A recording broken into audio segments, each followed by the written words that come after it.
Hello বন্ধুরা, আশা করি তোমরা সবাই ভালো আছো। আমরাও খুব ভালো আছি।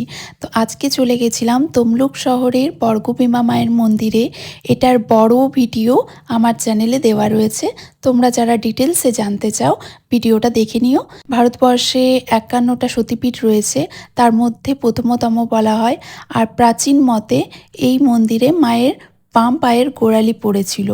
আর এই মন্দিরের প্রধান বৈশিষ্ট্য হচ্ছে মাকে প্রত্যেক দিন ভোগে শোল মাছের টক দেওয়া হয়। তো সকাল থেকে রেডি হয়ে আমরা 10:30 নাগাদ মায়ের মন্দিরে পৌঁছে যাই।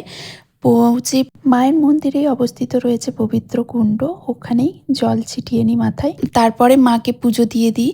তো পুষ্পাঞ্জলি সব দিয়ে ভোগ প্রসাদ খেয়ে ঘরে ফিরে এসেছিলাম। তো ভিডিওটা কেমন লাগলো অবশ্যই কমেন্ট করে জানিও। ভিডিওটা যদি ভালো লেগে থাকে লাইক করে দিও আর আমার চ্যানেলটাকে সাবস্ক্রাইব করে দিও। টাটা।